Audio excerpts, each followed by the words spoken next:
Hello, everyone, and welcome to week 4 session for Python. And in the last session, we have covered how to use the operators, right? So an operator is nothing but it's a kind of a symbol that performs an operator. For example, plus is an operator which adds some two numbers, right? So in this, we have some 7 types of operators. Let me put it in the notepad first before we go ahead with today's topic, all right? So we have something called arithmetic operators, and let me stop this. Yep. And second one, we have a relational, or we can also call it as a comparison operators, right? Comparison operators. Then we have logical,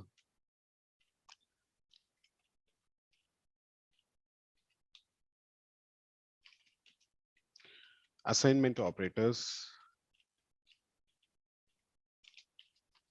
bitwise operators, and sixth, we have something called membership operators, and seventh one, we have identity.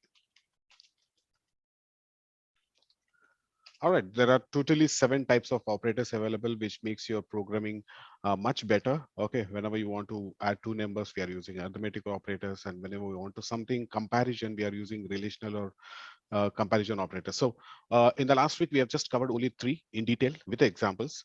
But however, we could not cover this 4th, 5th, 6th, 7th because I want to park it for some time because there are few topics need to be covered before we actually get into these topics. So let's see what are the different topics we are going to cover today uh, before we go ahead for the other operators. So in today's topic, we are going to see keywords, Python keywords. Let's say Python keywords. And the second topic we are going to cover, that is how to use comments in Python.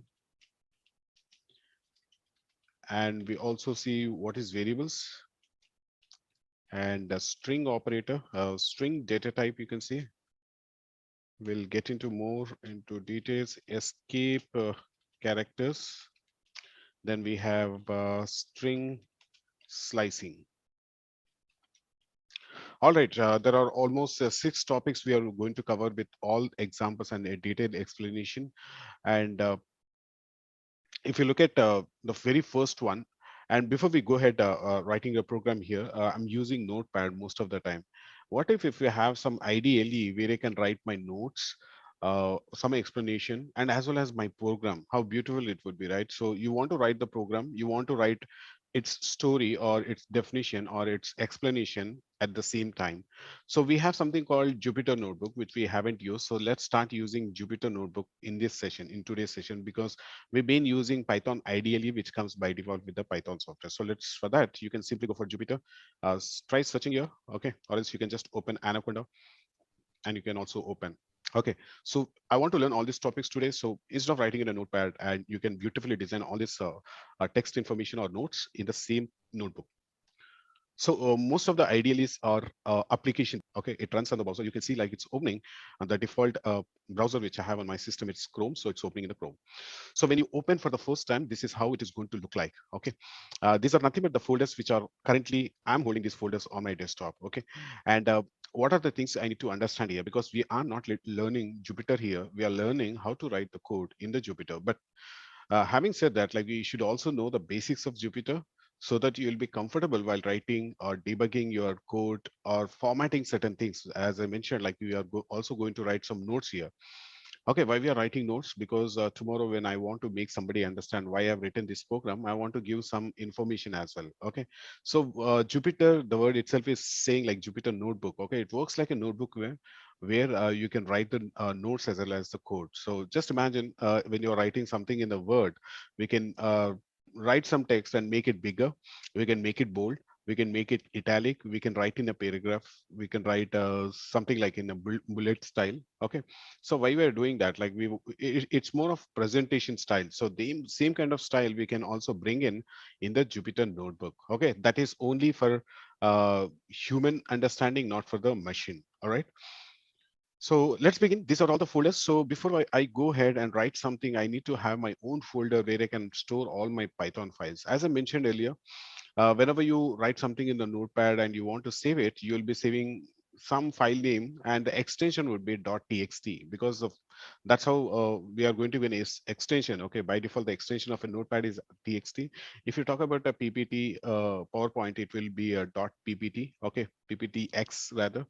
And if you talk about excel, it is xlss or xlsx. Okay, so every application will have its own extension, right? So when you write something in the Jupyter, when you write a Python code, we need to save it as .py. Okay, so whatever the program I'm writing here, I want to save it with some extension, so that tomorrow I want, anytime I can just open the same file, I can go through it, or I can write some extension of the code as well.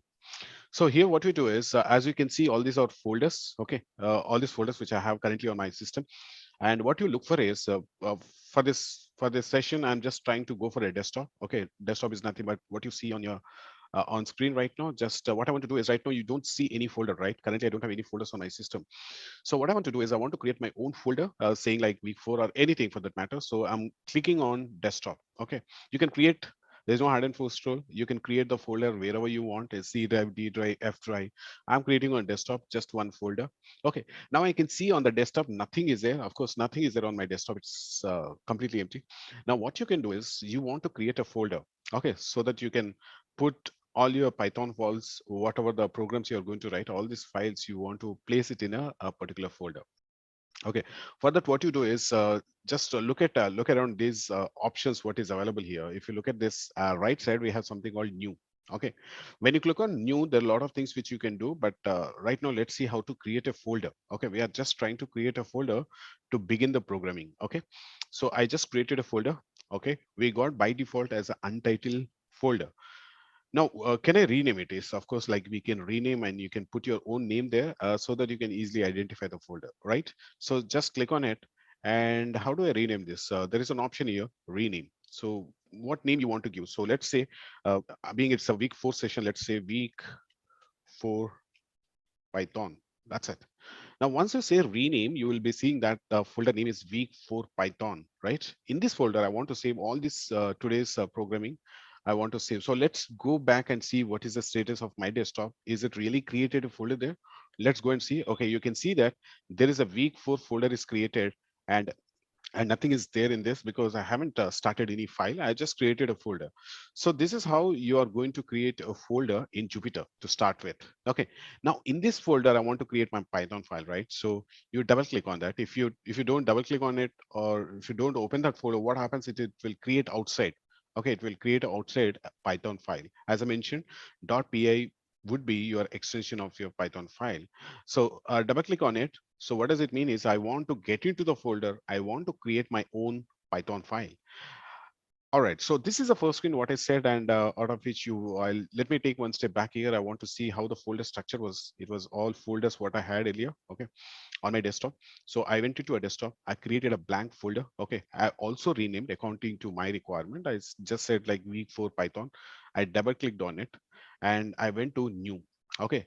Here we need to click on new. There are a lot of things which you can do. For now, we have created only folder. But now what I want to create, want to create a text file? No, not really. We want to create a Python file, right? So let me click on Python. Once you click on Python, it will create altogether in a new tab rather. It will try to open a new Jupyter notebook for the first time. All right. So once it opens, let's see how to save the file first, because I want to save the file. Then I want to start doing some kind of a formatting. Then I want to start writing my programs. Now you can see uh, we have two tabs. Okay, this is the first tab where you started creating your folder, and in the desktop folder, in the week 4 Python folder, I didn't even mention what should be my file name, but by default already there is a file is existing here, untitled file. Okay, pynb, nothing but a Python notebook file. Okay, which opens in Jupyter. Now the file name is untitled. Don't try to change from here. There is an easy option. As I mentioned, like when you click on file and new, that is in the Python 3, when you click on that, it will open another tab, right? So you can see, let me increase a little font size. I'll zoom it rather. All right. So if you look at here, it's showing untitled. What is untitled? By default, the Python file name is untitled. Let me see. If I go to my desktop, there is a week 4. There's no program written as such, but it is showing already untitled uh, pynb, nothing but Python notebook, right? So let me see this and see, does it really changes the file name there? So double click on this untitled and you'll see it will pop up with a dialog box where it will ask you what name would you like to give. So let me say week 4 script, okay, underscore Python. You can give whatever the name you desire, okay. Week 4 script underscore Python. Once I say rename, you'll see that untitled has been changed to week 4 script Python. Now let me go to my desktop and see is it really changed. So when I click on week 4, I can see week 4 script underscore Python. So whatever the name you would like to give, just go for it. Always try to give a proper name according to the program what you're writing. Always that is the best practice. Always also try to maintain a folder name appropriate as per your program. So let's begin. This is a simple structure, what you have seen, the basic, because we are not mastering the Jupyter here, but we need to know the basics, how to create a folder, how to create a file, how to rename it, right? So when I look at this entire screen, I've been saying like it's like the way you do it in a notepad, we can do it here, or the way you do it in a MS Word, where along with the formatting, we can do it here. But the very first cell right now, it is showing, these are the few things which you need to observe very closely when you want to really be comfortable with Jupyter Notebook. Okay. So if you look at like right now, it is showing in a blue color. Okay, at the left side, we can see blue color. There are a few things. Let's try to observe. One is IN. IN stands for input. That means it's asking you input something there so that I can show you the output. Okay, so that means I can write any code here. Any code. I can write any code here, Python code. But here, before I actually write code, I want to do decorate or give some explanation. I want to write some my own notes because I've been writing in Notepad now. I don't want to write there. I want to write in Jupyter Notebook. I want to write, give the complete explanation. Then I want to write along with that. I want to write the code as well. So how are you going to do that magic in the Jupyter Notebook? Let's see. As I mentioned, by default, you will have this first cell, which is ready. This is called as a cell, okay, where you'll write a number of lines, whatever the program you want to write, you can write it and you can also execute. We'll see shortly how to write a program, how to execute it. But before that, few observations here, which we need to understand. IN stands for like it's asking you to write something. It's asking you to write some program here, but I don't want to write a program here, but I want to give a heading, okay, a big heading. After that, next heading. After that, next heading, I want to see some bold effect, some paragraph I want to write. So you want to do a lot of stuff just to make sure whatever the programs you're writing, for that you are giving a big explanation. All right. So when you're doing these formattings, we need to keep few things in the mind. Like for example, you want to increase the font size of the notes what you're writing here. Now, if I say I want to increase the font size by writing, this is my heading. Okay, let's say this is my heading. Okay. When I run this, I'll get into an error because let me run. If you look at this first one, that is option called run. This is a stop. We'll try to see the shortcuts as well. But now when I run this, we'll end up with some errors. It's quite obvious, like you will end up with errors because you have written this is my heading, which doesn't make any sense. This is not a Python code, right? So 10 plus 10 is still holds good as a Python code, but this is not a code. This is something you have written string without double quotes, and you are not even writing the print function there. But here my intention is not to write the code, but rather I want to write some notes there. Okay, I want to write some notes. I'm learning this. Python is a programming language. Python has these features. I want to write my own notes there with beautiful formatting. So in order to do the formatting, this is not the right cell. This is a code cell. How do I know, by the way?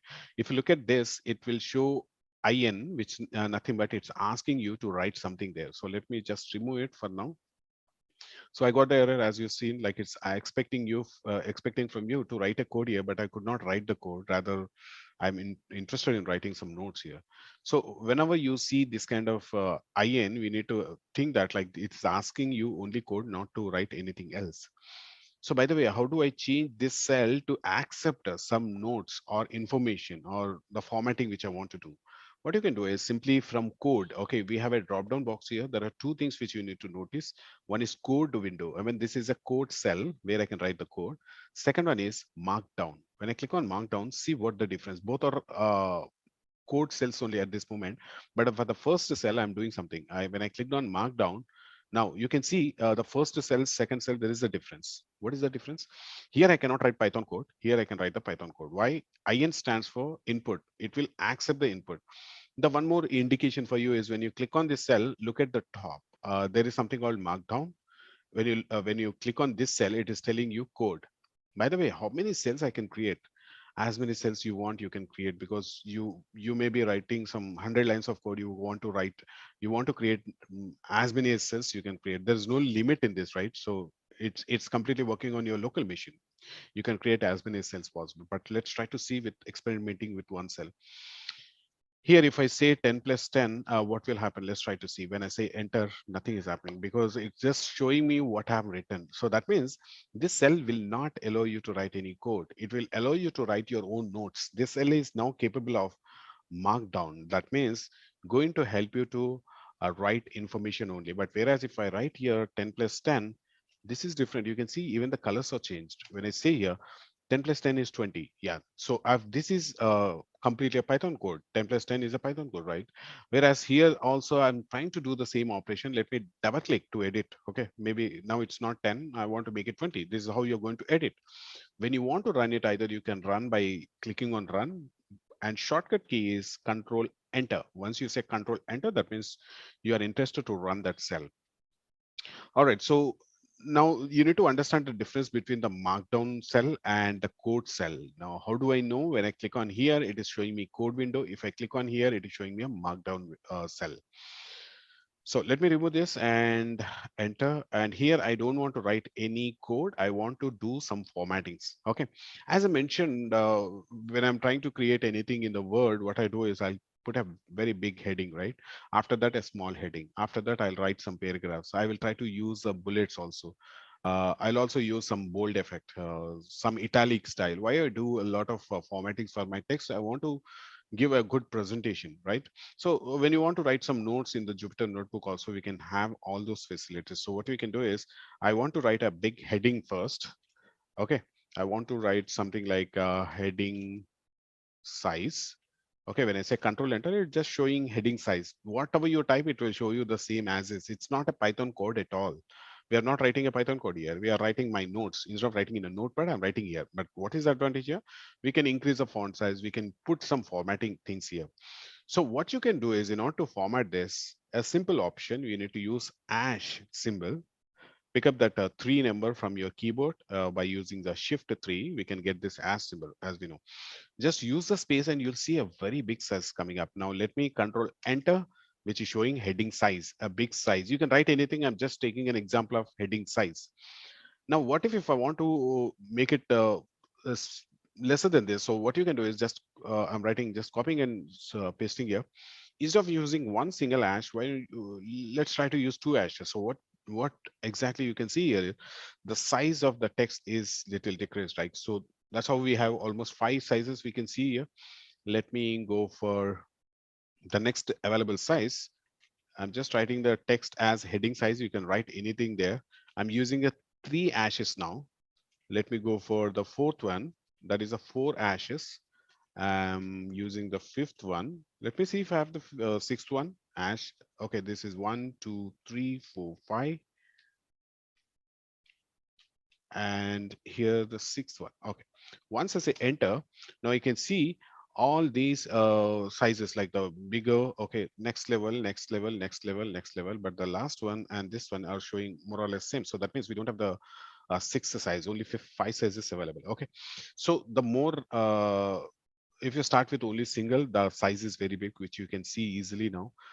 If you use 2 sizes, which is lesser than the first one, there's a third size, there's the fourth size, fifth size. Now the question is, why do I need these sizes? Just formatting, that's it. It's not really important or mandatory, but I think I believe being coder, what I understand is it's always best practice to write some information before you write the code. I've written some code and I want to explain somebody, so you can explain them while giving some information as a markdown here. This is what the markdown. If I click on this code window, now this cell has become a code which will throw an error for you, right? It will throw an error because it's not a code what you have written here. So always put it in markdown in order to make it as a text style. But whereas here it is a code style. Okay. All right, so this is the five sizes what you have seen. Now let's try to see how to make certain text into, let's say, italic. Okay, italic is nothing but right segment. Now, okay, whenever you want to do something like you need to, okay, let me just come out of it. When I run this, I'm using Control Enter. Okay, also you can use the run button directly from here. And what if I want to edit it? Okay, you just need to double click on it. That's it, nothing else. Okay, so what we want to do is we want to say I want to say I am italic. When I say Control Enter, no, it's not become italic. So I want to make it italic. How do you do that? The way you are giving some kind of a prefix before your text, like ash, to make it certain size. For the italic also, we have certain things here. Let's try. Let's read that. So for to make anything italic, what you need to do is simple thing. You need to use star. Okay, and afterwards you want star and say enter. Okay, now you can see the text is right, slightly right side, which shows italic style. In the same way, I want to make something called I am bold. Let me write something called I am bold. Bold is nothing but you want to make your text thicker, nothing but you want to make it highlighted in the entire paragraph. So we are not going to use the stars anymore because stars makes that italic style, right? So if you want to make it bold, what you're going to do is again star, but not one star. You need to use two stars here. Just use two stars and say enter. You'll see that I am italic, I am bold. One thing here, we are getting these two lines, though I've written in two different lines. Let me see. I've written in two different lines actually, but I'm getting in one line. So we'll try to fix that. Let me write few more things and we'll try to fix why it's getting in single line. By default, it comes in a single line, but we also can put it in multiple lines the way we have here, adding size in different lines, right? So in the same way, we can also make sure I'm italic in one line, I'm bold in one line, because when you're writing in the any notes, we would like to write in a different, in a point wise, right? So let's try to know that trick as well, how to write in a different lines. Now double click again as usual, just go and control enter so that you can get this next line. Here what I want to do is I want to strike through. Okay, you might have seen in MS Word, like strike through is nothing but you'll see a line passing through the text, something like cancelled. Okay, so I am, let me copy this and paste it. This time I want to strike through. Strike through is nothing but canceling that text. So in order to do this, we have to use a till on your keyboard. So nothing but escape key. If you see uh, under that escape key, there is a button where we can use the shift and till. Okay, this symbol, and at the end of your this till symbol. So that's it. This is, I'm not bold. This is strike through. All right. So once I enter, you can see the text is cancelled. So whether you want like something to be cancelled in your text when you're formatting, you can use this format. All right. So the next one is sometimes you want to highlight certain things. Okay, we can always highlight with the italic and bold and something, but you want to highlight certain things with a specific thing. So let's see how to do that.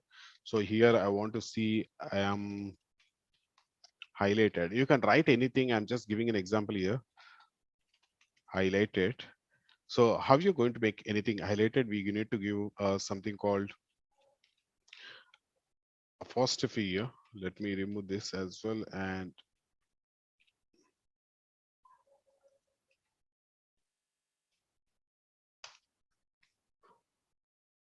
no, it has not changed. We need to give something else. This is apostrophe, or yeah, the same till, but this time without shift key. We need to use a key which is presented under your, arranged under your escape key. So just use this, and I'm sure you should be getting this. Okay, so when you look at other text and this text, this is something highlighted. You can see a background, some color is coming, like gray color.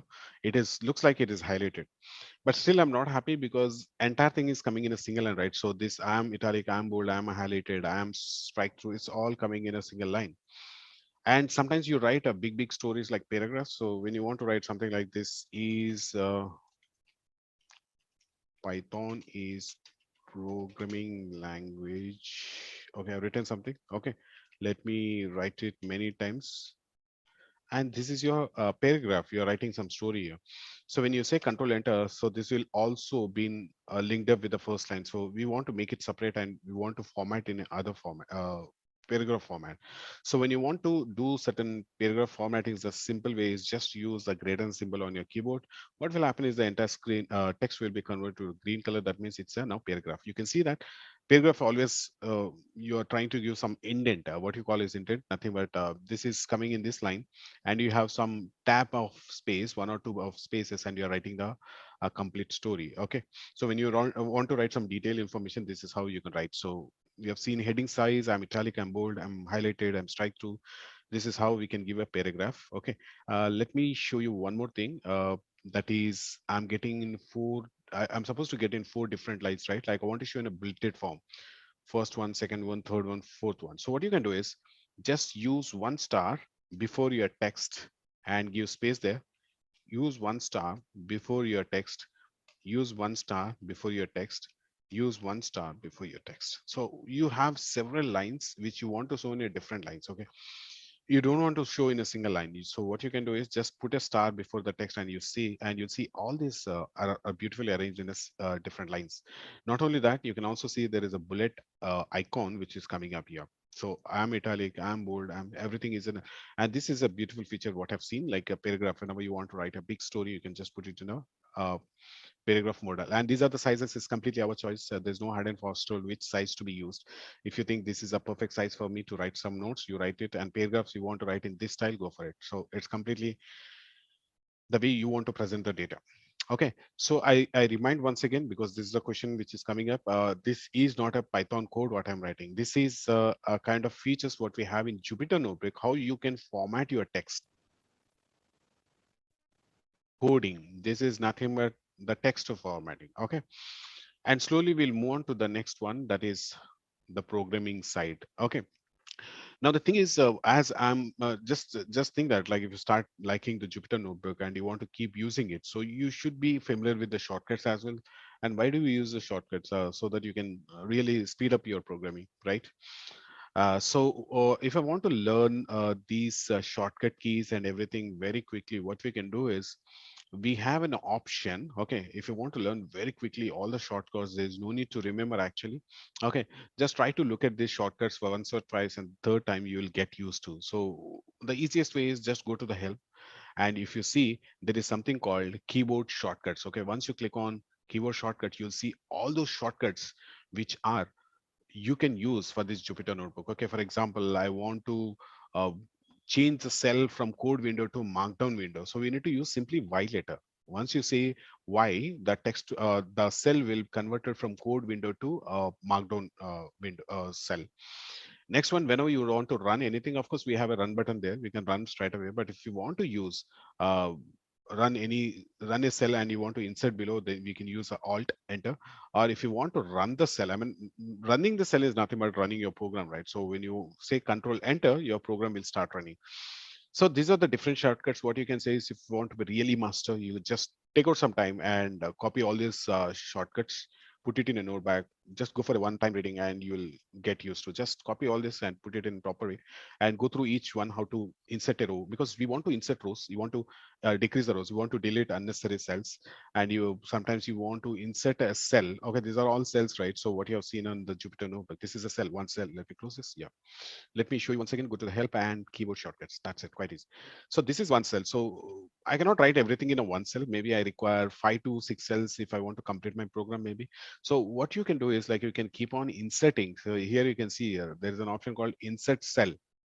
I don't know how to insert a cell from menu. I know, but there's I don't know what is the shortcut. Don't worry. If you look at this directly, telling you when you use a key, a letter key from your keyboard, you can insert a new cell altogether. But where it is going to create a new cell, below or above? What is below and above, by the way? This is my current cell. If I say insert above, it will create a blank cell at the top, I mean above. If I click on here on the current cell and I say insert below, it will insert one more here. So keep clicking how many you want, but you want to use the shortcut keys. Let's see that. Okay. So here I want to use B letter, B letter. I repeat, B letter. There's no other control shift or something. There's no need to use alt also. Just use B. It will keep creating the cells how many you want. If you say what is the shortcut for that, just keep looking at the shortcut for a few times. You'll get used to simply A and B. B stands for below, A stands for above. Very easy. Just click on here and say A. Once you, so before clicking any shortcuts, don't put your cursor here. When you click on A here, it's writing here, right? So it is in the edit mode. Don't never try to use your keyboard shortcuts when you are in the edit mode. Click on here, you'll come out of that window and you see A. It's creating as many as you want. It's creating above, not below. Above below difference is just as per the current cell is concerned, like above means above this cell and below. So during this process, I created many cells and I'm not interested to have so many cells here. I just want to delete so that I can have a clean picture here. So how do I delete? Can I right click? No, no, no. You cannot right click on the screen because it's a browser based, right? So you need to find a shortcut where you can delete it. Okay, just go to the help and again go to the keyboard and start finding, because try to be familiar with those shortcuts which are most frequently used. What are the most frequently used? You'll keep on inserting cells on the above or at the bottom. Second thing would be you created so many cells and you want to delete them. Okay, so if you want to delete them, then you can find easily on the menu itself. Okay, however, if you want to use a shortcut key, what you can do is just click on here and use D D. That means two Ds. If you use on your keyboard, the cells are deleted. Okay, you can see here the cell is getting deleted, deleted, deleted. Use DD, DD, D plus D. I repeat, D and D. Two times if you use on your keyboard, the cell will be deleted, deleted, deleted, deleted. Okay, if I click here also DD, this entire stuff will go away. I don't want to delete, so I'm deleting, deleting. You can see all the cells are now deleted. Now I can see there's only one cell with the formatting. That's it. So now this is in edit mode. I am not able to see it's really italic or there's programming, whatever the formattings I've done. If you want to see really it is coming out with that formattings, you need to use a control key. Let me write here control plus we need to use enter key, enter key. So when you use control enter key, this is just to run the program. That's it. This line is used to write a program. So let me put also this into the this one so that you can see as a next line. So once you say control enter, now you ran that particular line. So now it's showing in the preview mode. It is not editable now. When you, I cannot edit anything here. If you double click only, you can edit. Okay. So this is what we have just created. I repeat again and again, this is not a Python code, guys. This is only you are trying to give some kind of formatting features before you actually writing the code.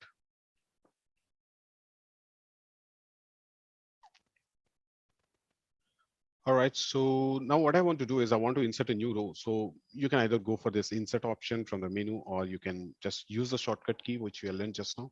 If you want to use below, what you'll simply do is just use B, which stands for below cell I want. So here also, I don't want to use this cell as for a coding purpose. I want to put some heading. Okay, again, I want to put some heading. Today, what are the topics I'm going to cover? I want to put some text, some notes in bulleted format. Okay, let's try to do that experiment here. But again, this is a code window. I cannot write my text here. So what I need to do, I need to change from code to markdown. Okay, if you say simply here by clicking here, and if you click on M, it will become a markdown. If you click on C, it will become code window. No, it will. You need to click on Y. Y will make you code window. M will make it's a markdown. You can simply access changing a cell from markdown to code. It's quite easy. I repeat, M to letter M to change cell to markdown, and we can use Y to change cell to code cell or markdown cell. So let me put these two here itself in the notes so that we can, yeah. Here I want to use a star and I want to write in bulleted style. Yeah. I can see I've written some bulleted M to change cell to markdown, Y to change cell to code cell. So always ensure like in which mode you are sitting in right now. I'm in a markdown mode. So what does it mean? Like I want to write some notes. So I want to write something like star. Why I'm putting star, by the way, let me remove it. What are the topics I'm going to cover today is the topics I'm going to write here. So I'm not using notepad anymore. A beautiful application what we have right now, that is Jupyter IDLE, which we are going to use now. So keywords which we are going to learn today, keywords, that is a Python keywords.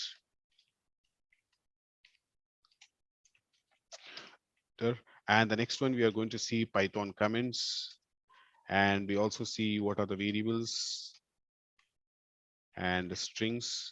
As we covered in the last session, we talked about numbers, right? How to use numbers. And today we'll see how to use strings. Strings, what is strings actually? We'll try to get into more details, but let's cover the topics here. One, we have Python escape characters, and we have Python string slicing. All right, these are the topics which I'm going to cover today. When I say control enter, again, the problem is like it is coming in a single line, and we know now how to make this into a style, the way style you wanted. Like you can also put a big heading or small heading. Just you need to put a single as to make it a big size, as we know. But I'm not interested in making a big size. But what I want to do is simply I want to make it as a bulleted one. So I'll use star. I'll use star here. So now you are understanding the importance of this markdown.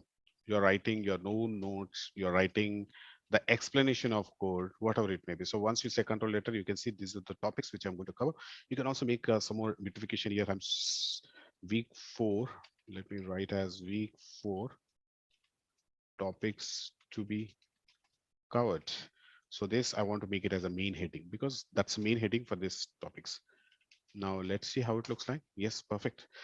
This is what the heading, and under the what are the topics I'm covering. You can see here. You can also put 1, 2, 3 as a serial order, but I'm trying to show you an order list. Just put one dot, and you'll get 1, 2, 3 numbers instead of a order list.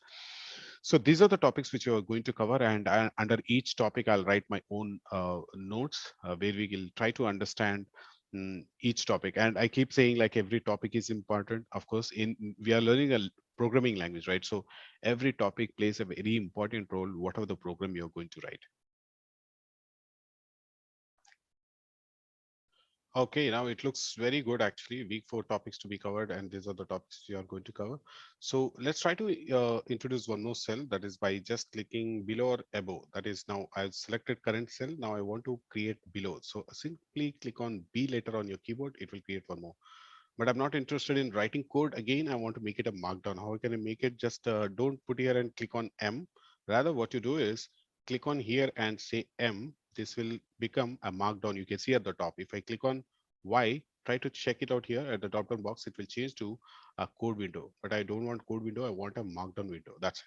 So here, let's put the heading. One, I want to say keywords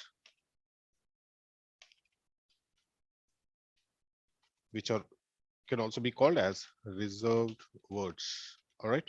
Once you say control enter, you can see beautifully it's showing as topic 1 as keywords or reserved words. Reserved words. Okay. So what is exactly the keywords or risk? Just imagine if you're going to visiting a hotel and you find you want to occupy a table and you see there is a board reserved. That means that is reserved for someone which you cannot occupy. So basically what happens is in Python, and not only in Python, in every programming language, you'll have certain keywords which you cannot use for your own purpose. Okay, for what purpose we'll discuss later, but those are the keywords reserved for a specific purpose.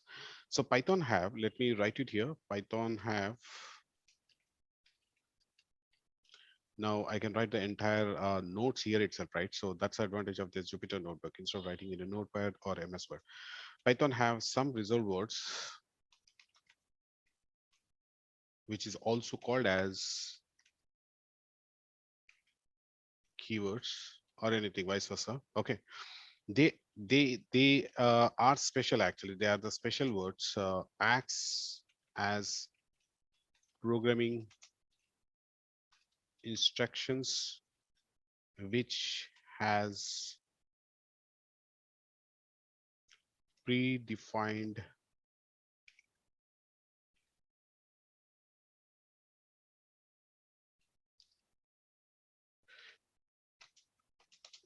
predefined meaning, I can say meaning and syntax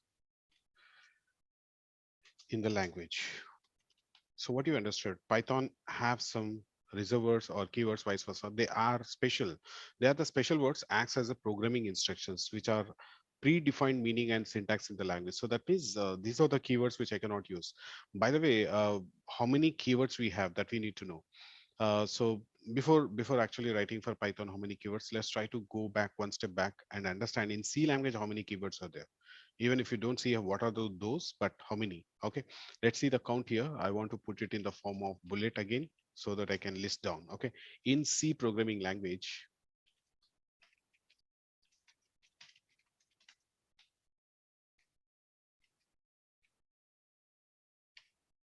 in a C programming language, we have how many? 32 keywords are there. Okay, 32 keywords.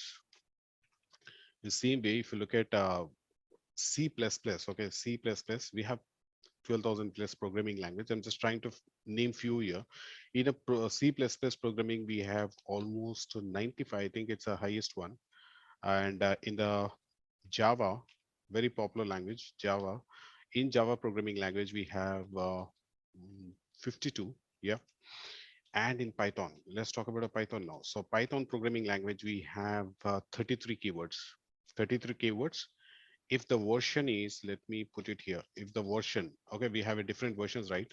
In the version 3.7, we have 33 keywords. Okay, let me put it this way. 33 keywords in version 3.7. And if you look at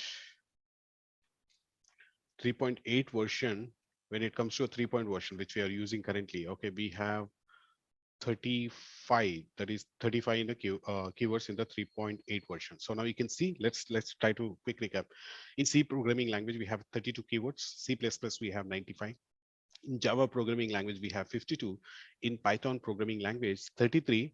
As the version is changed from 3.7 to 3.8, now we have 35. So going forward, now you see a new version, there will be new keywords will be added. By the way, we don't know what are the keywords still. I mean, what are the list of keywords we have? We don't know. We are calling it as 35 keywords, which you have not seen. I will explain you in detail, but just remember we have 35 keywords if you're using a latest version. If you're using an older version, like before one step back, the 3.7, 33 keywords. Okay. So this is a list of understanding what are the number of keywords we have. As I mentioned, Python have, like any other programming language, we have a reserve words. And if this we cannot use this, let me keep a note here so that you can remember. We cannot use these keywords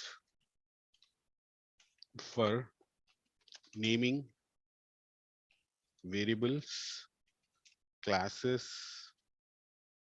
modules. We cannot use these keywords. Actually, whatever the keywords which I'm going to list down now, all these keywords we cannot use for the variable names, classes, modules, and the last one is functions. Yes, for the functions. For these, whenever you're trying to use a variables, which we don't know what are those, so we are going to cover today, as I mentioned here, variables. So whenever you're using a variables and you need to give a name to it, okay, for everything, like we'll give a name for a Python. When you are writing a program, you'll give a name to it, right? The file name is also we have certain name, like we have written week 4 script underscore Python. So variable, when I'm creating a variable, we'll see in detail, but when you're naming it, we cannot use keyword. Okay, when you're using a class name, we cannot use a keyword. I can use Monty as a variable name. I can use it because Monty is not a keyword. It is my own name. Okay, it's my own name. It's my wish. I can give anything there, but we need to make sure we are not using those keywords which are already predefined. Those are reserved. Example would be if you're visiting a hotel, as I mentioned, it's reserved. So you're not occupied. It's already reserved for someone. So classes, modules, and functions, these 4 topics, we need to have each topic a separate session. So we'll see later. But as I mentioned, we need to remember one thing: we cannot use keyword for to name variables, classes, modules, and functions. All right. And even if you start using these keywords as a variable name or to name something, it will throw an error. As simple as that. So there's no need to remember also. And let's see what are the different keywords we have. I want to list down all the 35 keywords here. Let me see if I can remember all. One, we have something called false. What is false? False is a keyword which is predefined. Already it's there in the Python. So if I want to name my variable name, I cannot use a false there. Okay. Then I have something called none. Okay, then I have something called true. Okay, and so on, because I don't remember. Now, what if you don't remember all the keywords, and do you need to remember? If you know what are those keywords, that's enough, but there's no need to remember all the 35 keywords. But is there any way through which I can quickly bring on all these 35 keywords onto my screen just like that by writing a simple program?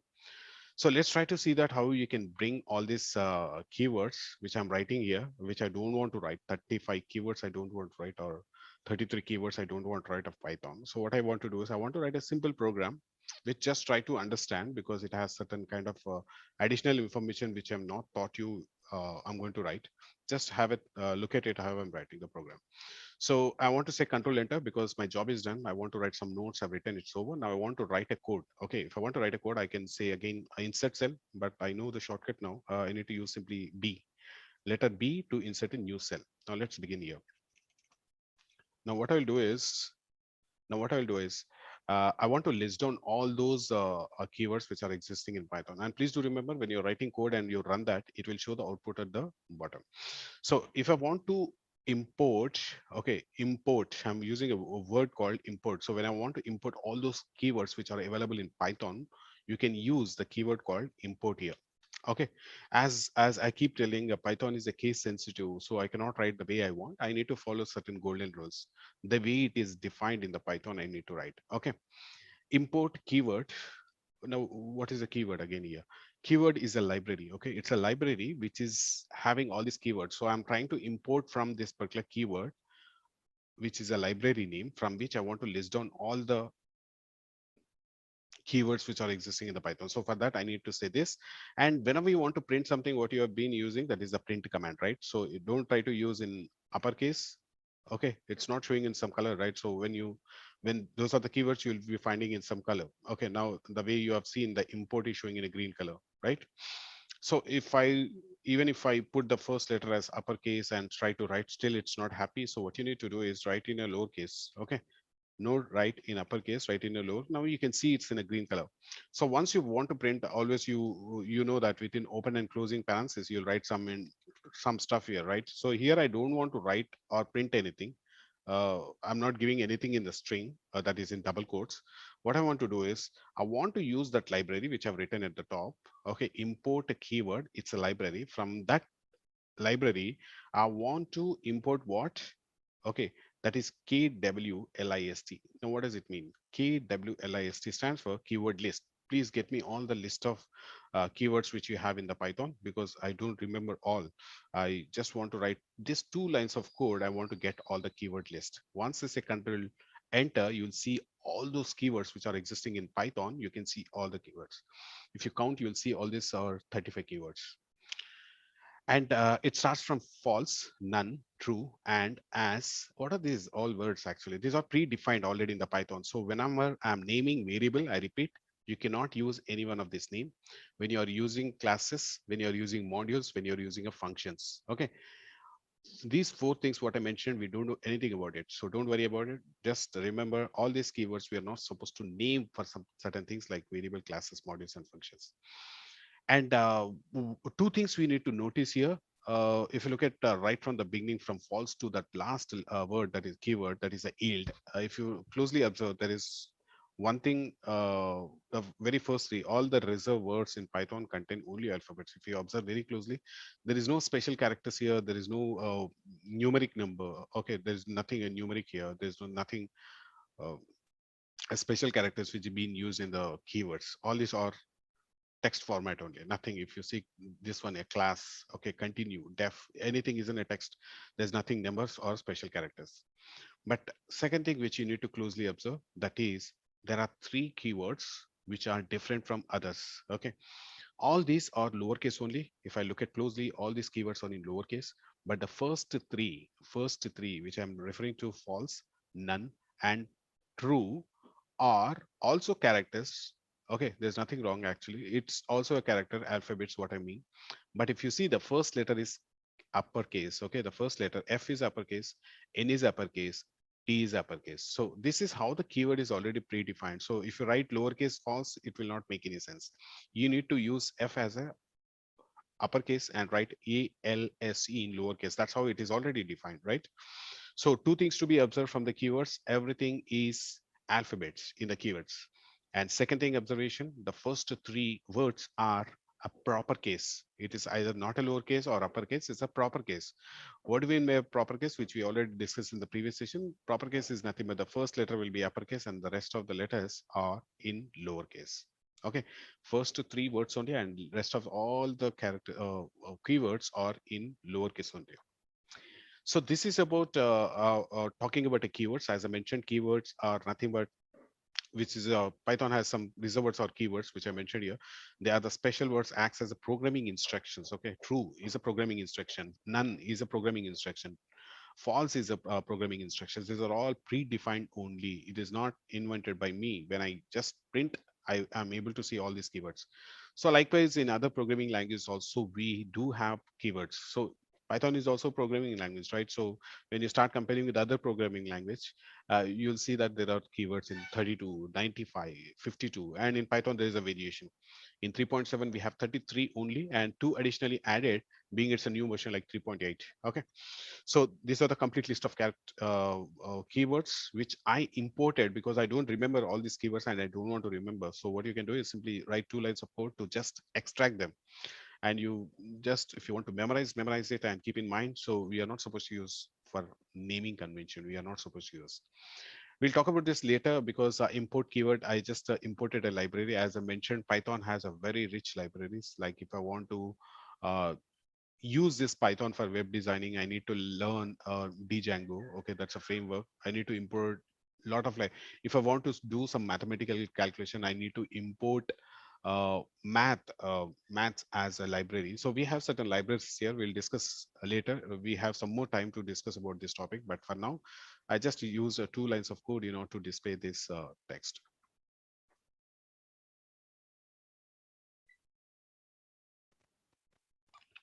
All right, hope this is clear how the keywords are extracted from a library called keyword itself. Okay, QW list is nothing but keyword list, which is getting all the keywords from the keyword library.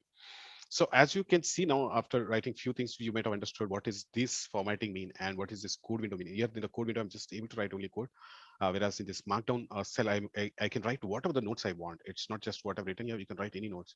Tomorrow, if you're building any huge product, okay, what you can do is you can write the entire program, and for each program, you can write some notes the way I'm writing here. Like today, I'm explaining Python keywords. So I've written Python keywords as a header. I'm writing all the stuff here, something like that. So let's go for the second topic. Here we have something called Python comments. Okay. So I don't want this as an input again. I want this in a markdown. You can change from here, or you know that by simply clicking on M, you can get that markdown. Okay, just let me click on this markdown for now to see. Yes, IN should not be there here whenever you're writing some your notes, right? So let's see how to write a Python comments. So in order to write a Python comments, what I'll do is I'll simply use the star again so that I can show as a header the way I'm showing here. For the keywords, I've given one, right? So let me put it as two so that it will be in a serial order. Python comments. So let me say two.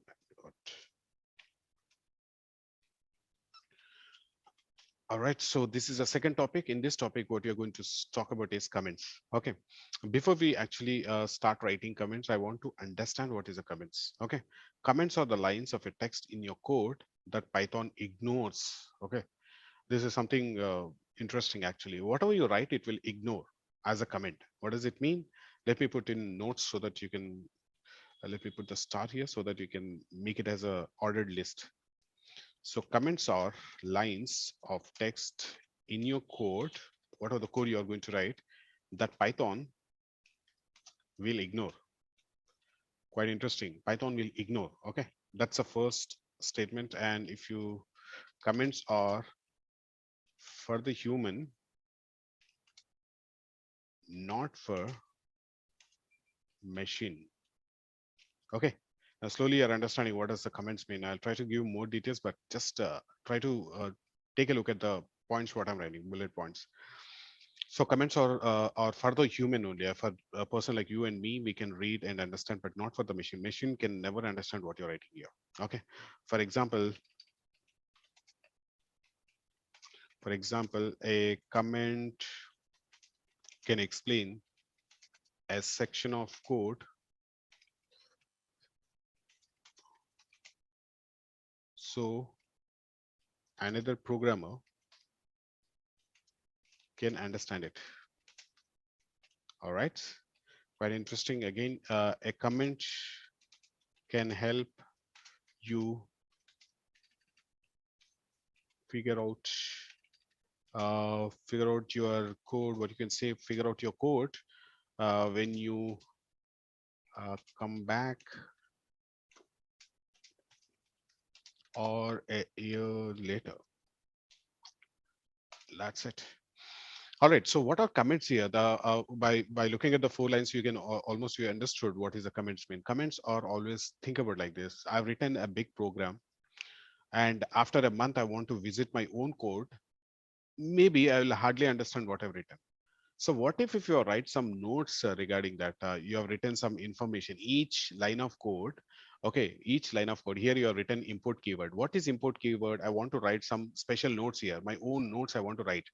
So those additional information when you write, it will not only help you to understand your program better, but also you can help your colleague or your friends to understand this, or any other developers to understand, okay, the program what you have written. It's not only helps you but also helps somebody to understand what exactly the program you have written. So it's a best practice always. It's not mandatory actually, but you make it a mandatory best practice, because when you write comments, your code can easily read by anyone, not only you, but by anyone. So comments are the lines of a text which are the code Python will ignore. What does it mean? I'm writing my own self explanation about my program. So Python just ignores it. It will not even execute that line of code what you've written. Okay, that itself is not a code. It is a comment. Comment is additional information what you're given for your program. And comments are for the human. As I mentioned, you and me can understand what I've written, but not Python. Python will never understand what I'm writing. Okay, the comments Python can never understand, because that is only for the human, not for the machine. As I said, like a comment can explain the section of the code for any other programmer or your colleague or your friend or anyone. Anyone would like to see your program, what you have written. So along with the program, I'm writing some comments. Okay. So a comment can help you to figure out your code when you come back in a month or a year later, or any time for that matter. Even I've written some 100 lines of code tonight, and tomorrow when I visit, I don't figure out like what I've written. So if you write some notes, you will have some checkpoints. Okay, this code I've written for this purpose. This code I've written for this purpose. All right. So this is about comments, and what are the different types of comments you can write? Let's try to see that. Okay. How many types we have? Well, let's use the bullet points here. For that, I'll use 5 types of comments. Now you can see the way I'm formatting. Okay, I just used Python comments here. Double click on it to edit. Okay, Python comments. Under that, I want to use the first bullet. So single line comment. We have a single line comment. So whenever you want to comment a single line, we can comment by using a single line concept, which you see in detail with the examples. Okay, the second one is multi-line. And third one, uh, inline inline comments. Okay, these are the different types of comments which we can pass in your programming. Now let's see what is that first single line comment mean. Now what I will do is here, the program what I've written, I don't want to run it. I want the Python to ignore it. So what you can do is simply use one single hash. If you use the same hash in a markdown code, that denotes you want to increase the font size, right? But here, being you're in the code window, okay, this is a code cell. When you use hash, that means you don't want to run this particular line itself. You don't want to run this line itself. When I say control enter, you will not see any output, because these two lines are ignored by your Python interpreter. Okay, Python has completely ignored these two lines, though it is a code, but it is not any more code because you used a as symbol. So whenever you use as symbol before your line or text, that line will be commented. That means it is not for machines, it is for humans. Okay, let me remove this because I want to really print and show you that output. Fine.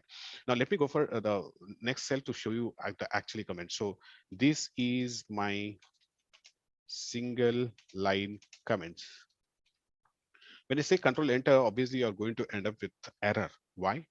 Because this L is a code cell and you're writing something which is not making any sense. Okay, it is making sense for me. If I write this, read this line, it making really sense for me. This is my single line comment, but Python is not understanding what is this line about, right? Why? Because I want to turn out this line into a comment. So when I use as symbol, it will turn into some color, okay, in different ideals, different colors. So when I say control enter, Python is not reading this line and also it's not giving an output. It is a comment. It is an additional information about my coding which I'm giving within the code window. You can ask me now, you're also giving the notes in the markdown, right? In the markdown cell, you're also writing some lot of information. Why you want to write along with the code some comments? Because while programming itself, okay, you're written some 100 lines of code, and for that you want to write some comments, you can use the ash, and this is like whatever you want to write. So what happens is basically in case of Jupyter Notebook, we have this facility of Markdown, but in other IDLEs we don't have, right? If you look at a PyCharm, if you look at Spider, if you look at VS Code, if you look at Sublime, if you even if you take a notepad where you would like to write a Python code, even if I can use any text editor in order to write your Python code, even you can go for the basic one that is a Python IDLE. Even if I look at a Python IDLE, I cannot do this beautiful formattings, right? So there, if I want to comment this kind of stuff, if I want to write there, what I will do is I'll use this single line comments. When you want to single line, okay, this is a single line comment. If I write the second line also we can comment by using as. So because when you're writing some notes, it will be not a one line or two lines, it will be a multiple line, right? So every line you can use the as symbol and just make it as a single line comment. Okay, say enter. Now you can see 4 lines I quickly made as a comment, not to run. To give more perspective, what I'll do is I'll try to print something so that you'll understand. I want to run 10 plus 10, how much? Okay. Now the question is, I want to understand background scene here. That is, what happens a background operation. I told you in the initial class, when I'm running the program, it will read each and every line by line. It will read and it will try to interpret and give the output, right? So what happens in this case when I run this, it has completely ignored those 4 lines. As per my first point, it is yeah, as per the first line, it is completely ignored my fourth line, least to bother to read by the machine because it is for the human. Okay, that is what the second point for the human. And 10 plus 10, it is telling 20. So here I want to write a notes for myself saying that uh, below program adding two numbers using plus operator. So why I've written this story before 10 plus 10? I've written this 10 plus 10 is 20. Before that, I've written something below program adding two numbers. I'm writing some additional information about my program. So comments are always helpful. Okay, comments are always helpful. As I said, this section of the code, another program can easily understand. Any programmer, okay, or any colleague or your friend, anybody who's looking into your program can easily understand. Even if I just pass this file tomorrow, when you're going through this entire notes, you'll understand, okay, this 10 plus 10 is showing you output because the below program adding two numbers, and I've written some additional notes for you to read, right? This is called as a single line comments. This is called as a single line comments. Now, what if you want to write a multiple line? Because it's not always a single line. You want to write some 1,000 lines, and each line you can't put ash there, right? So let me introduce one more serial so that I'll simply use my shortcut that is using B. Okay. So what I do here, let me increase the font size. Yeah. What I do is this is multi-line comment. Multi-line in the sense we have so many lines. Let's assume you have 1,000 lines of lines you have written as a notes for your program. But of course, you can still use this as symbol the way you are using, okay, for the single line in order to make this in order to make this as a multi-line comment, as I mentioned. But let's not use so many ashes. There is a simple other way because I'm talking about a multi-line comment. That means in a single go, I want to make all these lines comments, not putting by ash in front of each line. What you can do is go at the first line and use the triple quote. Okay, use triple quote before the line, come down wherever your line ends. Because if I end after 10 plus 10, your program will not run because you're commenting those 10 plus 10 also. Let me run and see. It will not run because the thing is 10 plus 10, you want to write in as an output. So keep that outside. Whichever you want to comment, that should be between this triple code and triple code. The entire information will be commented. Now let's see if it really works. And just try to read what is 10 plus 10 and trying to give the answer for me, that is 20, right? So this is what you call as a multi-line program. Okay, so whenever you want to make multiple lines into comments, this is how you can do it in any editor, not only in this, but in other editors we don't have this facility of markdown. Guys, please do remember, we don't have this markdown facility in other editors. If I'm using my Python IDLE, I cannot do this kind of formatting there. If I want to write additional information, I need to use the comments only. So it's very important to understand comments, whichever the IDLE you are using. Of course, in Jupyter Notebook, I keep telling, like, we have additional benefit of using this, like where you can write your own notes in by giving some styles as well. Now let's see what is uh, let me copy the same code what I've written here instead of writing a program again, because our intention is to see how to write the other way of commenting. So insert above or below. If I say above, it will come before this. I want below. Okay, here. I want to write a program here. At the same time, I want to make you understand what these two lines are. So when you want to write a comments, not at the top, if you write at the top, it will become a single line comment wherever you go write. So there is a third concept, right? So what I've written here, one is a single line comment, which you have seen here, where at the top you have written some, this program is all about adding two numbers. So you have written some story there, okay? That's a single line. But that story is not a single line when you're writing in a multiple lines. This is a multiple concept. What is the inline comment? Inline comment in the sense, as you have seen in previously one example. So let me just recap that example. Uh, Let me paste this program, because before I get into that, I need to talk about the variables, right? So here, what I want to do is ash, this is import keyword, importing keyword library. This is printing keyword list. Now, what you understood by this? So when I run this, I'm getting only output, but whatever the stuff I've written, that is for human, that is for me, you, for my colleague, for somebody to understand this. This is printing, this is printing. Okay, this is printing keyword list. So I'm writing in line in the sense, there might be a situation where you have written 10 lines of code, and for each line beautifully you want to write why you have written that line. What is the importance of that line? What kind of output that line gives you? So you want to write within the line itself, within the line where you written the code, within that line itself, you want to write the comments. Here, one line of code of Python, and this is all, this is not a Python code, right? This is a text which I'm giving. That's by using an as symbol. So please do remember, comments are has a special meaning altogether. It's like, it's only for the humans, not for the machines, and those are only lines of text in your code. Okay, those are lines of text in your code. 10 plus 10 is my program, but this is a line of text, as I mentioned in the first line. Comments are the lines of the text, and not for human, for the machines only. I keep repeating because you need to remember this. And best practice of writing programs starts from here. Comments, writing comments for every program. You need to write a comment so that you can remember, and you can also make others remember.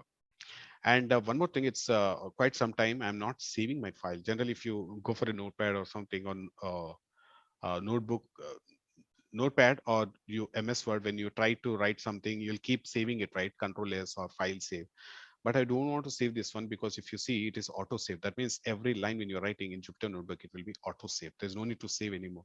Even if accidentally close this web browser, and when you open, it will show up this page by default. All right, that's advantage here. Okay, this is what we have seen here. Let me comment for some now. I don't want to print keyword list. Okay, this is an inline example. Let me write here. This is inline comments example. Variable this. All right. All right. So hope this is clear. We have written a single line comment, a multi-line comment, and this is an inline comment. So there's no difference between much difference about inline and a single line. But the only thing is here, every line you're writing, it's not mandatory, but if you write it, it's good.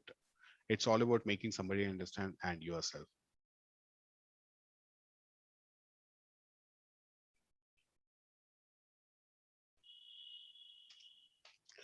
Okay, so let's try to insert one more bottom cell. So for that, I'll go for insert cell below.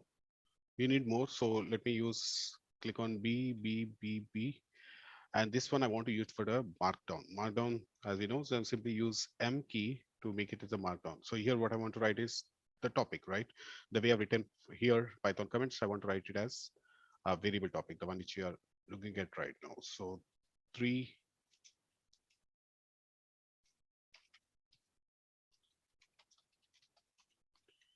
So now the topic is Python variables.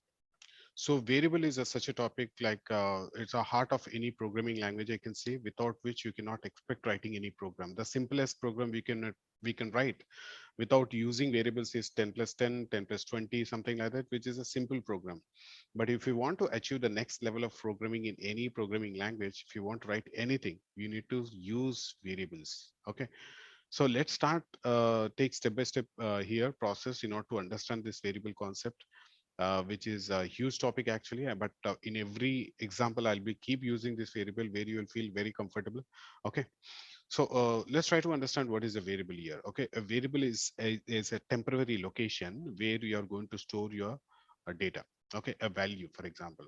So think about this: like you have a box where you're keeping some information, and you use it whenever you want, or you'll remove it and you keep another information. And nothing but you are trying to change that information with something else. Okay, let me just write down some few lines of information for you to read. A variable is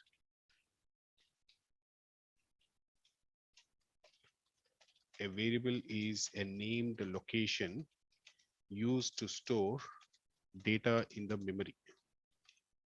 Okay, in the memory, in which memory? The system memory.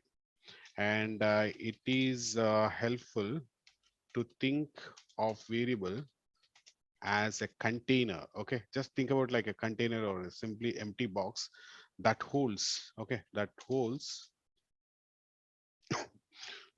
data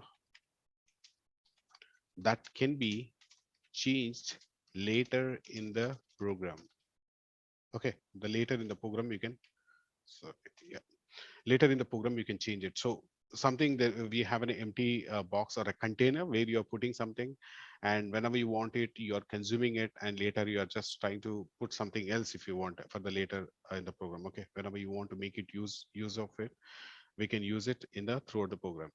Now, just to give this more information about this, let's take a simple example to understand it. Okay, I'm simply using my name, so Monty equal to I said 10. Okay, what does it mean actually? So if you understand this concept, any program in your writing, it will be more easy for us. So Monty is a variable now. Okay, Monty is a variable which is like a container which is going to hold what it is holding right now, a value called 10.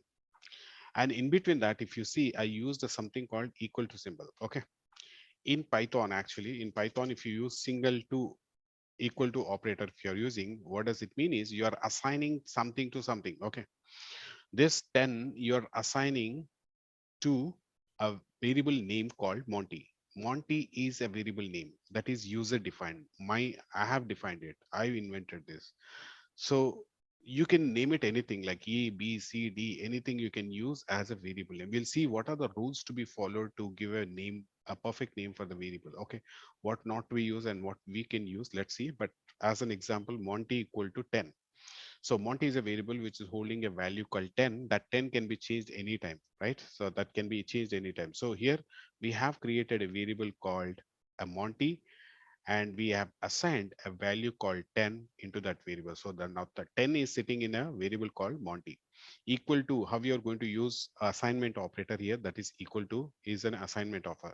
If you want to compare something apple to apple, if one is equal to one or not, okay, then we cannot use equal to, you need to use double equal to, which stands for I'm just trying to compare if one is equal to one or not. That is how you are going to compare. That's what we have seen in the previous session. Double equal to. When you use double equal to, that means comparing. But if you are using single equal to, what does it mean is you are assigning something. There's a difference. Double equal to, single equal to. So always use single equal to assign something. So I said Monty equal to 10, I'm running. I'm not getting anything here as such because you stored a value in the Monty. Now, if you want to retrieve that value, what Monty is stored, now you need to use the same print command. So print, till now I was saying 10. Okay, this is how I was printing. Let me print 50. I was running control enter. I'm printing 50, but actually I want to print what is stored in the variable. So in that case, you are not supposed to write 50 here. Simply write Monty. Now let me say enter. Now it's putting the 10 value into as an output 10, because value is being saved in the Monty is 10. Now as I mentioned, like the 10 can be changed anytime. That 10 has become now 100. Now when you print it, it will show as 100. Try to understand very carefully this simple example, because all the examples what we are going to write from now, all is based on your variables only. I am storing some value. What value? A number at this moment. We'll talk about the data types, what type of data it is. The type of data what I'm storing is a number data type, right? It's a number, but we have a different terminology which will to be used. We'll see later. This is a text, and I can also use some text here. Okay, I can also store some text information. Your name, my name also I can store, or else I can simply say a equal to Monty. What does it mean? Monty is a value which I'm storing in a variable called a. So when when I print a, nothing but it will print what? Monty. Now this is what we need to understand here. When something is assigned to a variable and that is printing out. Now let's see one more example here. I said one equal to Monty. So that means one is a variable where I'm trying to store Monty in a variable called one. But will it work? Now once I run it, you'll end up with some error. Now why we are getting these errors actually? Do I need to follow any golden rules while creating a variable? Okay, I've created a variable. This is what we need to use over. I created a variable. I assigned a value to it. So that means what it is understood, like I cannot use numbers when I'm creating a variables. That is the one thing. Okay, let me write a comment here. Do not use numbers for naming variables. Perfect. So this is for you and me a notes, but this is a Python code, which we got an error, but we'll try to solve that error in the next slide. Here, what I'm writing is, let's say I want to use something called, uh,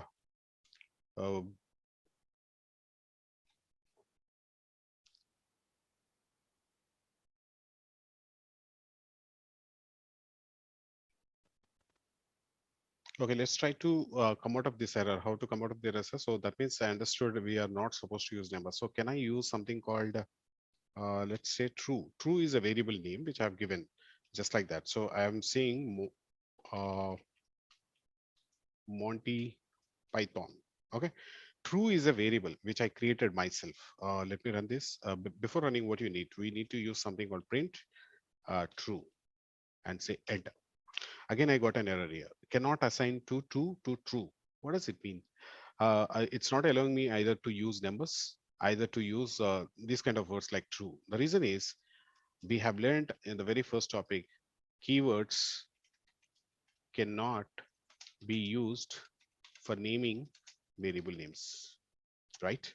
So that means whatever the keywords we have seen in the very first topic, that is all these 35 keywords, okay, we cannot use to name a variable. I can use Monty, your name, my name. You can use all the alphabets, doesn't matter. We cannot use numbers. There are certain golden rules. So let's list down all the rules so that you can understand what is the best way of giving a variable name. So for that, what I will do is here itself, let's write all the rules to be followed. Okay, so now by looking at this, hope you understood. Now you can think about a variable as a bag. Okay, just take an example of bag, which is storing books in it, and that books can be replaced anytime. Okay, I will try to see how that book can be replaced. Okay, that means you stored some value and later you change that value also to something else. Let's see how to do that. But I want to understand all the rules to be followed. If you understood the rules, then we are good to go. As you cannot use anything like for naming classes or functions, we cannot use the keywords. That's what we understood. We cannot use the keywords, right? So I'm putting 3 hashes to say rules for naming variables. Okay, we have certain rules which we need to follow, otherwise we'll end up these kind of errors. Here I just try to use number to see what happens. Will it accept or not? So what is the right way of giving? Like give some text, Monty equal to, or simply Monty equal to 10. uh, what is correct I'm taking now, so that is print 10. Okay, in this case I'm able to work because variable name is correct. Okay, so that means Monty is a variable. You can name it your name or any name for that matter. as long as it's not a keyword. Okay, if you use keyword, what happens? You already seen it's an error. If you use numbers, what happens? You have seen that's an error. But if I use complete text, it's not throwing an error. In the same process, like we have certain rules here. We have seen first example, second example, third example. Let's see what are the rules available so that we can never do any errors while writing variable names. So let me use the star here. Okay, the first character of variable must be an alphabet or underscore. Okay, what does it mean is either you can use underscore.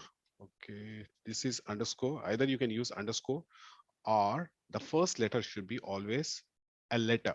Okay, that's why you are getting an error. Okay, do not use the numbers. But does that mean I cannot use numbers at all? Yes, we can use, but where we'll see. So first line is the first character of the variable must be always an alphabet or underscore. Underscore also we'll see later, but first character should be always an alphabet. Let's try to make it very simple. Okay, so the second rule is, let me use the star again. Okay, all the characters except the first characters may be an alphabet of lowercase, that is, what is lowercase, like A to Z, right? So A to Z, uppercase, that is A to Z. This is how we write to uppercase. Yes. Then odd digits. Will let me write as odd digits, which is nothing but what are the digits we have? 0 to 9. That's it. 0 to 9 numbers. So what this statement says is all the characters except the first character may be alphabet. Whenever you're writing any whenever you're writing any variable name or declaring a variable, or when you are assigning something, ensure that uh, it must start with only a character but not with the numbers. So that's what it's already proved that we cannot use that. Okay, and why lowercase and uppercase? Because if I say, let's see this example as well before we go further. I said Monty equal to 10. I said lowercase Monty equal to 20. If I try to print both, okay, let's say uppercase Monty, if I say 10, it's going to print 10, obviously. Then if I say, I want to print the second one also. But why I'm printing the second one, let's see. I said MONT, that is in the lowercase, we have created two variables here. When I'm printing, I'm getting 10 and 20 as well.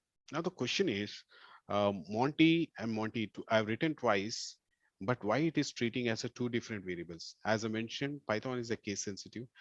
For me and for you, these both are same, but for Python, it is different because this is written in lowercase, this is written in uppercase. So uppercase and lowercase, it differentiates as a two different variables but not the same. Okay, it's the same. We'll see more examples. This is just to understand how it works, like case sensitive. The way I've written A to Z and lowercase a to Z, it will be as a different only. This A, okay, this A and this A for Python, it is different. For us to read, it is both are A's only. The only thing is lowercase uppercase, but otherwise when you read both as a letter only. But for Python, this A and uppercase A is completely different. All right. So let's go for the third rule. What we have is, so when you're trying to use a special characters, okay, we have certain special characters we are not supposed to use for when you're naming a variable, we cannot use special characters. What are those special characters? Let's see. We have something called exclamation symbol. Okay, I cannot use that. I can't use ash also because we know that already ash is being used for the commenting, right? So we cannot use it.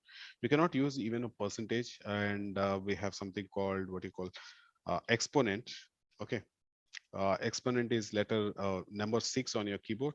Exponent, we cannot use that, and we cannot use ampersand. We cannot use even star, whatever you see on your keyboard on number pad. That these are the special characters, right? So we cannot use special characters when naming a variable. Instead of Monty, if I use these special characters, it will not work. Okay. So three conditions we have seen. Let's see what is the fourth condition. All these conditions are mandatory when you're writing anything. Okay. So whenever you're naming, the naming must not be similar to any keyword, right? So we are not supposed to use keywords as variable names. That's it. I cannot use it. It's already proved. Where when I'm trying to use true, true is what? It's a keyword. So when I'm trying to make use of this true keyword as a variable name, it is not accepting. It's directly saying cannot assign this to a true value. Even if I say here false or something, any keyword, let's try to pick up some keyword to make sure this is not really working. So let me pick up something called while. While is a keyword, right? So can I use it as a variable name? Let's see. Instead of a true, I'm using as a value here. While, sorry, while it's not uppercase, it's a lowercase. While here I'm using again while. The moment you see in color, that clearly indicates it's a keyword. It's not your name.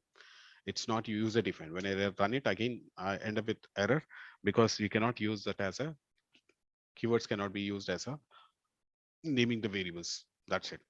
So that is what I was written here. So all these rules, just go through once, you can easily remember. And even if you don't remember all these rules and regulations to be followed, golden rules, if you're not following, and even when you start using any name which is a keyword anyway, it's going to show an error here. That's how you can make it. Of course, it's not when it says cannot assign, that itself means it's already keyword. Okay. And variable names,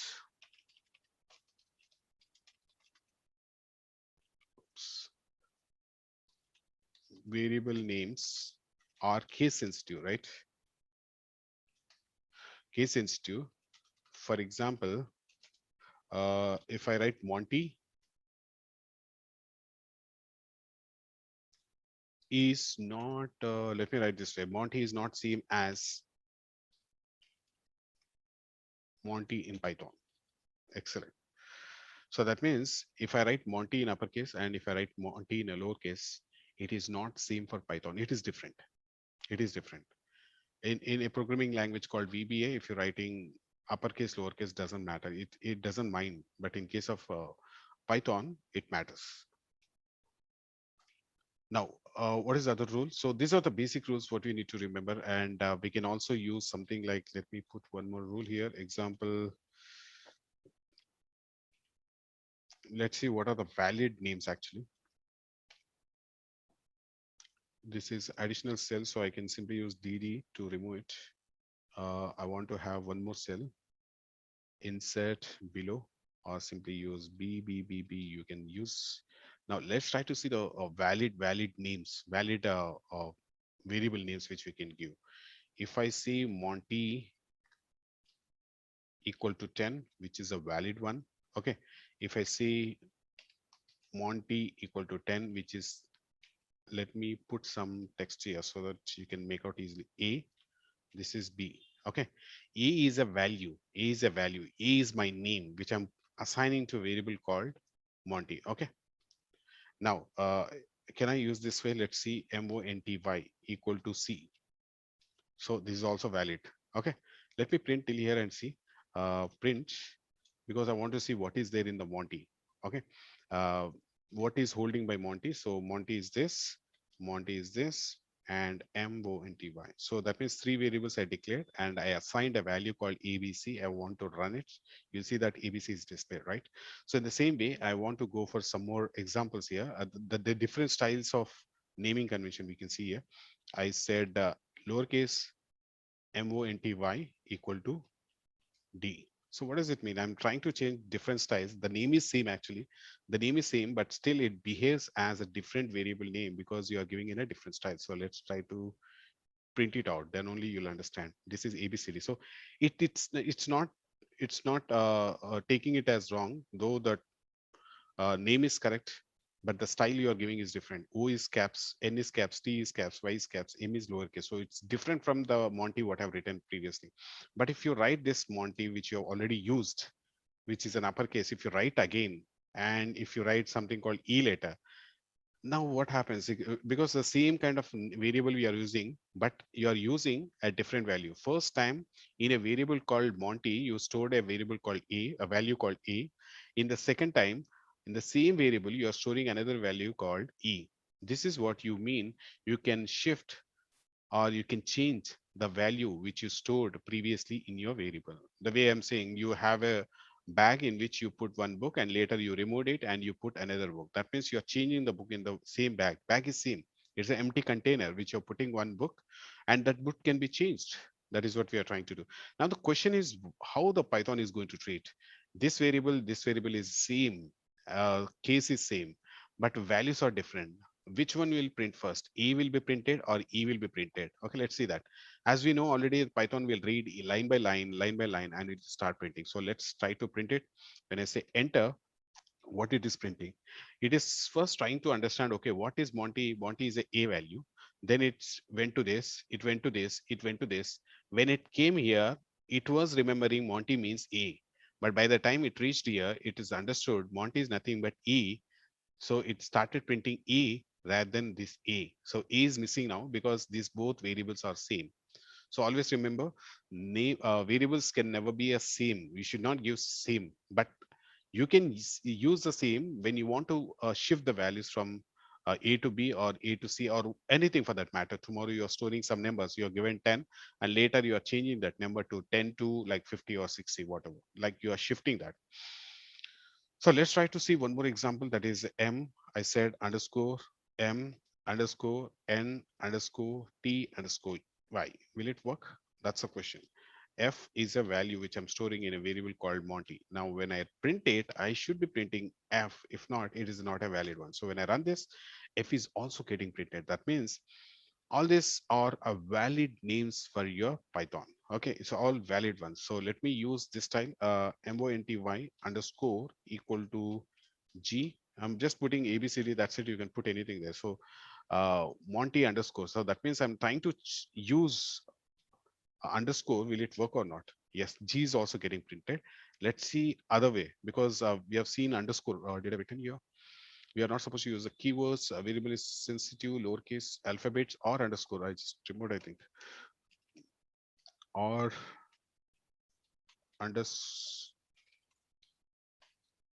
underscore. Okay, the first character of the variable must be an alphabet or number or underscore, but not the number, right? So we cannot use the number. And what happens if you use the number? We already seen that example, but we'll see that again.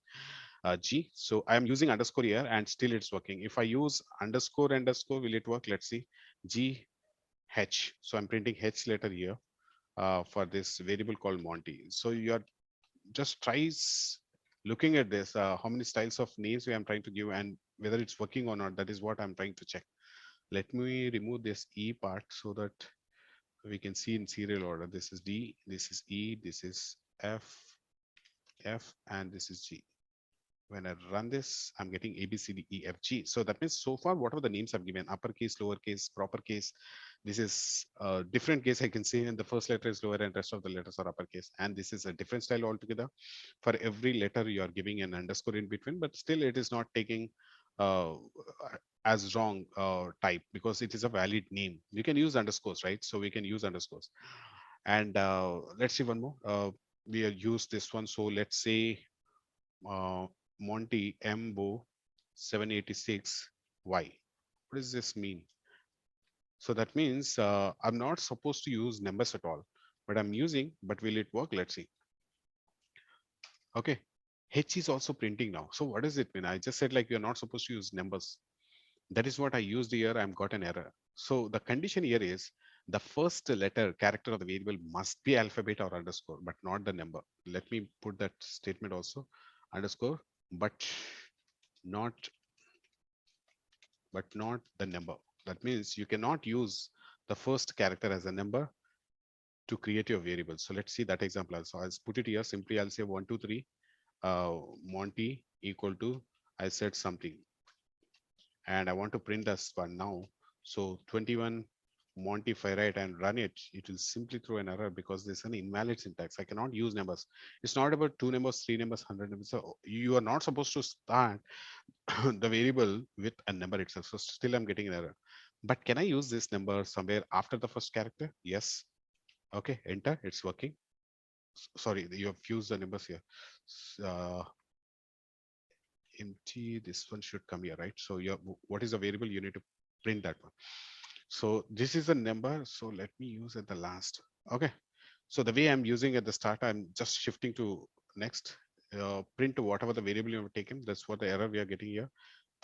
Still doesn't matter. So what does it mean? We are not supposed to start any variable with the number. The numbers can be used in middle or at the last. Okay, we are not supposed to use the special characters also. Okay, you're not supposed to use the special characters.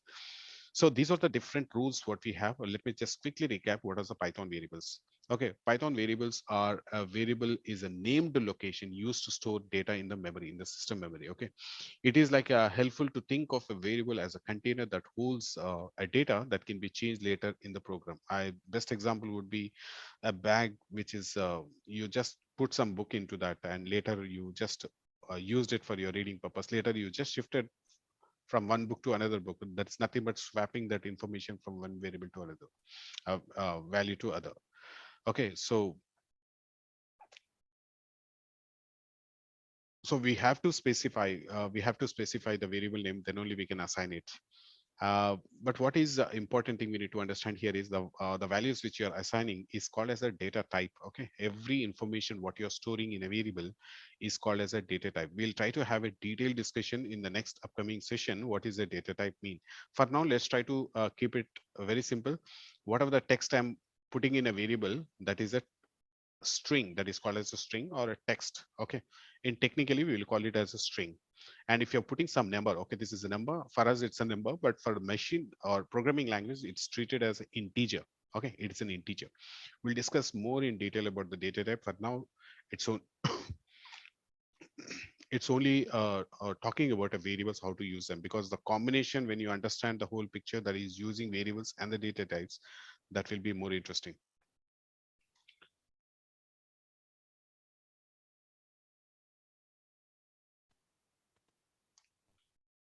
Okay, so what are the next topic left over? So we have covered what is a Python keyword. All right. We have seen what is comments. We have seen variables. So we'll talk about the strings, escape characters, and string slicing in the next session in detail, because we need more time to understand. This is a very important data type, that is a string. We have several data types like numeric data type, string data type. We have list, tuples, dictionary. So we'll go each topic in each session in as detail as possible. So let's not be in hurry. Uh, for now, these are the three topics which we covered. Let me put it as comments here.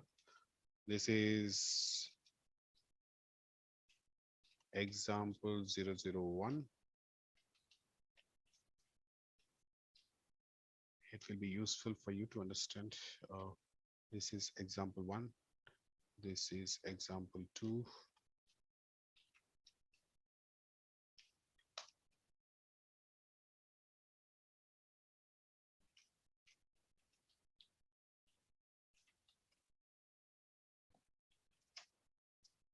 This is example 4.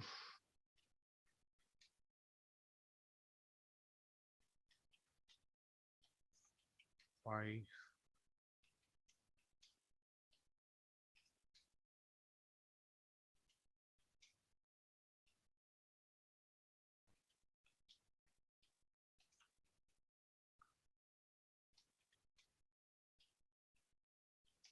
All right, so we have, this is in edit mode. We need to use the control enter in order to process that information, that what exactly the code you have written. Control enter, control enter. Not able to remember the shortcut code. No problem. Just click on here and say run. It's running. Okay. All right. So this is running. This is running. This is running. All right. So now you can see these are the different formatting what we have using. Just keep in mind this kind of formattings what we are doing now. It's not available in any of the editor. If you use a PyCharm, you use a Spider, VS Code, Visual Studio Code. I mean, Collab for that matter, Sublime. There are so many editors, third-party editors available, but nowhere you can do this kind of designing stuff. Okay, uh, there's no need to use any other additional stuff in order to make your notes. We can write the notes and as well as your entire program within here. And these comments and this markdown is entirely different. These comments can be used anywhere, anywhere. That means any editor. Even if you're using a Python editor, also you can write their comments there. But here we have additional feature. Okay, so that's all for today, and have a great weekend. We'll see in tomorrow's upcoming session the rest of the topics in detail. These three topics will be covered in the next topic. Thank you so very much. Have a great weekend.